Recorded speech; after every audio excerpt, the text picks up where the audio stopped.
Olá, esta é a quarta parte da apresentação sobre gerenciamento costeiro. Vimos anteriormente a evolução do PNGC e nesta apresentação vamos tratar do Decreto 5.300 de 7 de dezembro de 2004, que regulamentou a Lei 7661 de 16 de maio de 1988.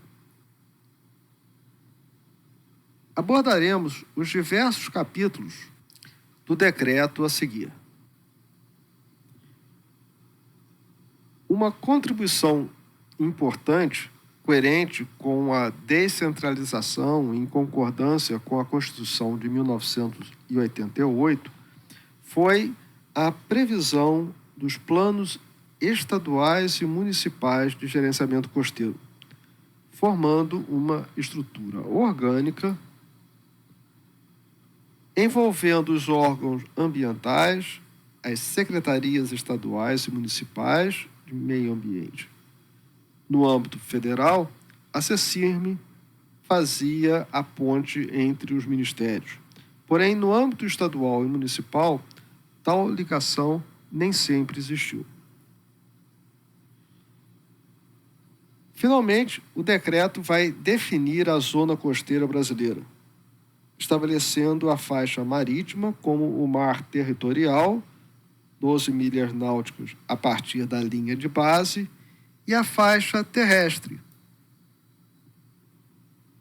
composta pelos municípios defrontantes com o mar, os que compõem as regiões metropolitanas ou contíguas a capitais e grandes cidades, seja lá o que se defina como grande cidade, aqueles até 50 quilômetros da linha de costa, desde que tenham algum relacionamento com o mar, os municípios localizados em grandes estuários e lagunas, como no entorno da Lagoa dos Patos ou no arquipélago de Marajó, os que fazem limites com esses municípios de estados anteriormente e aqueles que se desmembraram a partir de 1988. No caso do Rio de Janeiro, em verde escuro são os defrontantes com o mar ou com as grandes baías fluminenses. Em verde claro estão os municípios às margens da Lagoa de Araruama, caso 5, ou os limítrofes à capital, caso 3. Nos exercícios nós vamos ver a população desses municípios, o PIB e a área em relação ao Estado. Para a faixa marítima, o mar territorial é definido a partir da linha de base, indicada em azul claro, que toca a costa no Cabo Frio e depois apenas em Barra do Furado e daí até a Tafuna. Fora disso, a linha de base ela está afastada da linha de costa.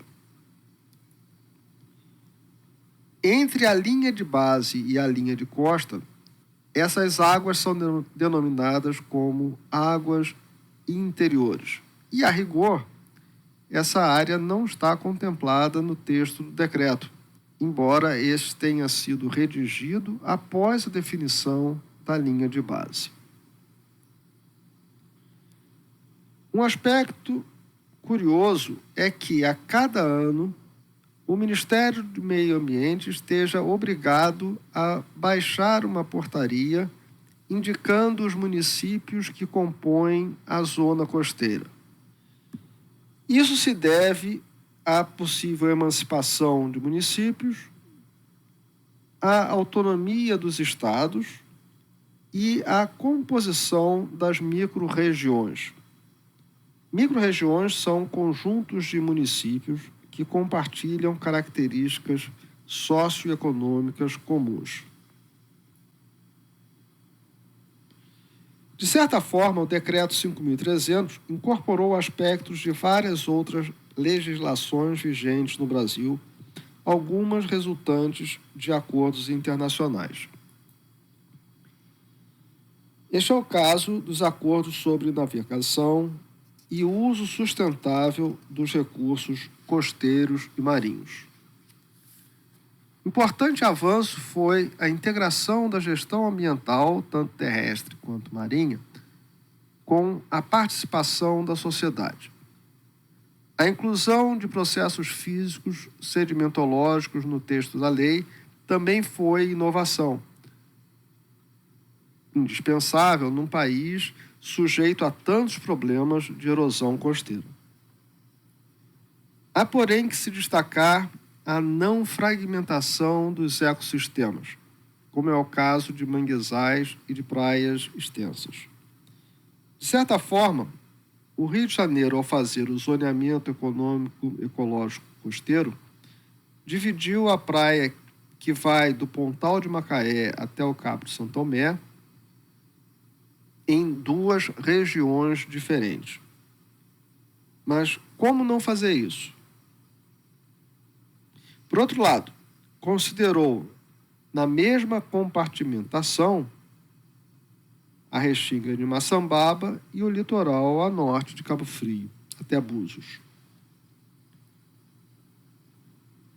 São questões difíceis onde outros fatores socioeconômicos e ambientais precisam ser considerados. Neste caso, os limites municipais servem como unidade territorial básica. Mas, neste aspecto, o município do Rio de Janeiro foi dividido em duas porções em regiões hídricas distintas. A Baía de Sepetiba e o resto, que seria a Baixada de Jacarepaguá e a Baía de Guanabara. O legislador espera que o zoneamento costeiro impeça ou minimize a degradação ambiental.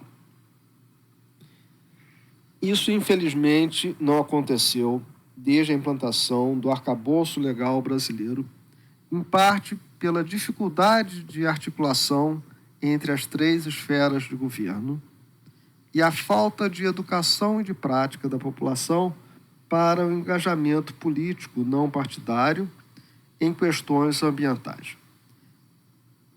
Afinal, o meio ambiente é maior que as nossas diferenças pessoais ou institucionais.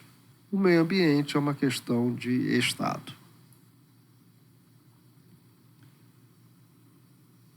A seguir, registramos alguns comentários sobre o artigo 5 da seção 2 que acabamos de ler. Adicione nos seus apontamentos outros comentários que você julgar pertinente, faça críticas aos pontos aqui indicados e depois contribua dentro do fórum sobre esse assunto. Em especial, gostaria de citar o princípio de precaução. Só se pode quantificar os impactos se houver monitoramento de condições naturais. Sem medir ondas, marés, correntes, sem conhecer as características físicas dos sedimentos, sem quantificar o aporte de sedimentos e de água dos rios à zona costeira, dificilmente se conseguirá quantificar e muito menos minimizar os impactos.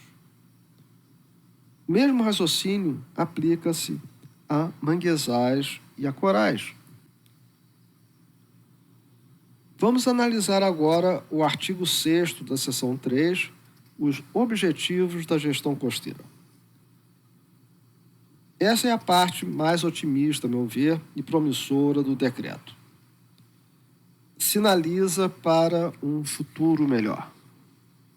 O ordenamento do uso e da ocupação, a prática de uma gestão integrada, descentralizada e participativa, a inclusão da dimensão ambiental nas políticas setoriais, o controle de poluição em suas várias formas, inclusive poluição sonora, e a interrupção da degradação ambiental e a produção de conhecimento, todos esses são objetivos que almejamos para todo o planeta, em particular para o local onde nós, cariocas e fluminenses, vivemos.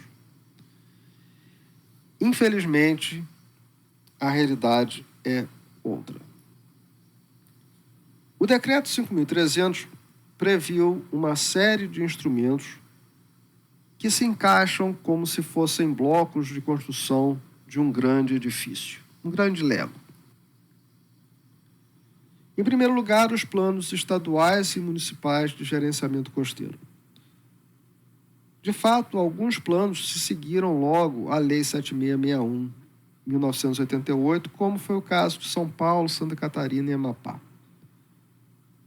Outros planos foram implantados após o Decreto 5.300 e todos tiveram que se adaptar às novas diretrizes. É o caso, por exemplo, do Espírito Santo e de Santa Catarina.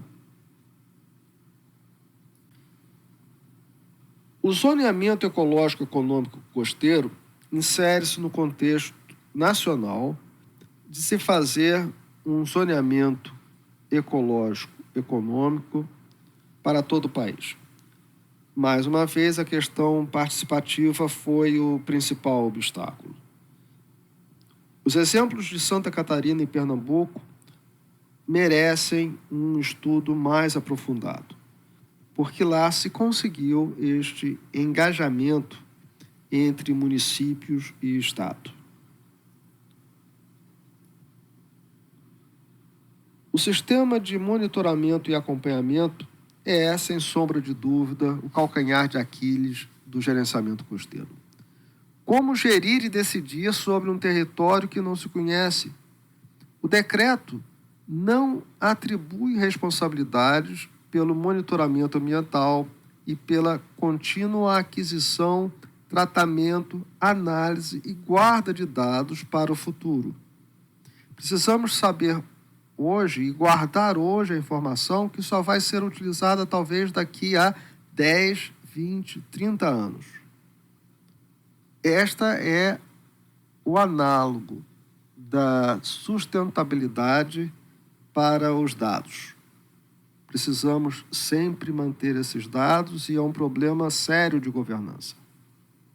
Isso, no entanto, a governança não foi contemplada pelo decreto.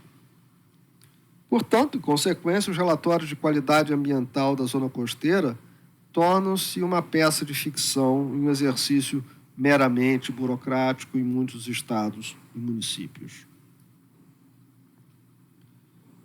Se não há informações, consequentemente, o CIGERCO perde seu significado e não tem como alimentar o CINIMA. Não há sequer uma cartografia adequada para a zona costeira, contemplando as faixas marítima e terrestre, referenciadas ao mesmo datum vertical e horizontal, capaz de auxiliar ações da Defesa Civil. Mais uma vez, destacam-se os esforços dos estados de Pernambuco, Santa Catarina e São Paulo, e também do município do Rio de Janeiro, que tem um levantamento em lidar de toda a parte emersa, mas não da parte submersa. O Plano de Ação Federal da Zona Costeira parece ser, dos instrumentos previstos, algo realmente abstrato. Se o GERCO muda de setor dentro do Ministério do Meio Ambiente a cada governo ou mudança de ministro, se o grupo de coordenação do GERCO foi extinto por decreto presidencial em 2019, não há muito o que comentar sobre criar um plano de ação.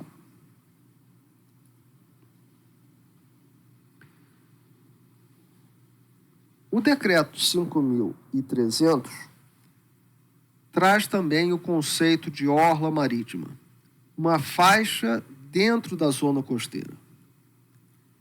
De certa forma, estes limites são arbitrários. Suas definições são imprecisas no caso do limite terrestre, pois a gente não sabe qual é a linha de pré-mar a ser adotada, onde que é o limite final dos ecossistemas. Isso é muito difícil de marcar no terreno, ou mesmo numa fotografia aérea. Ou então é tecnicamente questionável, como é o caso do limite marítimo, pois a influência da batimetria sobre a propagação das ondas depende do período da onda. Ondas de período menor são influenciadas em profundidades menores. Ondas de profundidade maior começam a ser influenciadas em profundidades maiores. Portanto, essa definição ela é inadequada. O plano de intervenção depende basicamente de uma classificação da orla. Essa classificação depende do grau de urbanização e das condições de abrigos dos agentes oceânicos, especialmente as ondas. Poderia também se falar de abrigo das condições fluviais no caso dos estuários, como, por exemplo, o acidente de um navio que se desgarrou das amarras no porto de Itajaí em maio de 22, devido à forte correnteza do rio.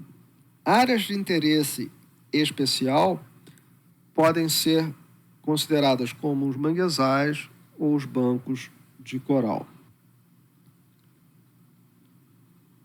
Os diversos usos do solo foram levantados para diferentes tipos, classes de terreno.